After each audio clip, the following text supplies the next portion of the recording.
नमस्कार, मी सौरा. आज तुम्हाला गव्हाच्या पिठाची खीर बनवून दाखवते. आता एका पॅनमध्ये 1 चमचा तूप घेतलेला आहे. साजूक तूप घरचं आहे. आणि 5 ते 6 चमचे गव्हाचं पीठ हे चाळून घ्यायचं.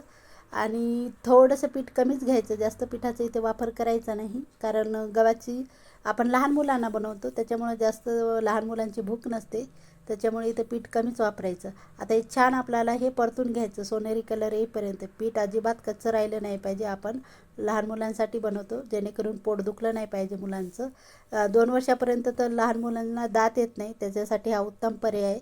आता बघा इथे पीठ किती छान असं खरपूस असं भाजून घ्यायचं. हे गाठी असतात त्या पण अशा फोडून घ्यायच्या यामध्ये. अशा प्रकारे हे चमच्यानी प्रेशर देऊन छान भाजून घ्यायचं. गॅस कमीवरच ठेवायचा आहे. गॅस अजिबात वाढवायचा नाही, जेणेकरून पीठ नाही तर करपले जाते. आता हे पातेलं घेतलेलं आहे. आता हे भाजून घेतलेले पीठ टाकून घ्यायचं. आता हे टाकून घेते. मी गॅस चालूच केला नाही. मेन म्हणजे इथं तुम्हाला सांगते, जेणेकरून गाठी होणार नाहीत. पीठ भाजलं आणि पाणी टाकलं तर त्याच्यामध्ये आपलं गाठी होतात, त्याच्यामुळे हे पाणी टाकायचं नाही. गॅस बंद करूनच हे पाणी टाकायचं. आता हे छान एकजीव असं ढवळून घ्यायचं, जेणेकरून अजिबात एकही गाठ राहत नाही यामध्ये. अशा प्रकारे इथे पाहू शकता बघा, पीठ असं पूर्ण विरघळून घ्यायचं. आणि थोडीशी साखर, या ठिकाणी गुळाचा वापर केला तरी चालेल.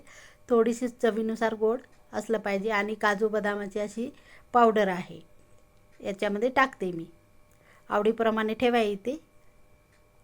आता हे छान ढवळून घ्यायचं. गॅस चालू केलेला नाही आहे मी. आता गॅस चालू केलेला आहे मी. त्यावरून खिसून टाकायचं थोडंसं जायफळ. लहान मुलांना छान असतं आरोग्यासाठी, आणि लहान मुलांना छान झोप पण लागेल त्याच्यासाठी थोडंसं. आणि 2 विलायची अख्ख्या टाकलेल्या आहेत मी.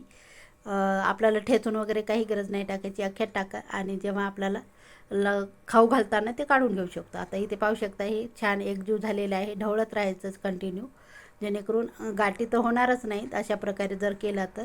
आणि इथे पाहू शकता बघा, हे लहान मुलालाच म्हणून नाही तर मोठ्यांनासुद्धा ही खीर खाऊ घालू शकता. नक्कीच करा. आता एक छान एकजीव अशी झालेली आहे. आणि त्यावरून टाकते मी अर्धा चमचा तूप. आणि बघा इथे पाहू शकता, अशी उकळ काढून घ्यायची. आणि थंड झाल्यानंतर घट्टच होते. अशा प्रकारे करून बघा, किती घट्ट किती पातळ पाहिजे त्यानुसार ठरवा किती बनवायची.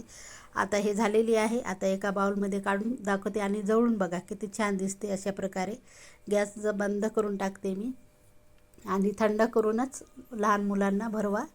अशा प्रकारे आता बाउलमध्ये काढून घेते. नक्कीच आवडली असेल तर लाईक करा, शेअर करा, कमेंट करा, सबस्क्राईब करायला विसरू नका. चॅनलला नवीन असाल तर भेटूया एका नवीन व्हिडिओमध्ये. तोपर्यंत धन्यवाद.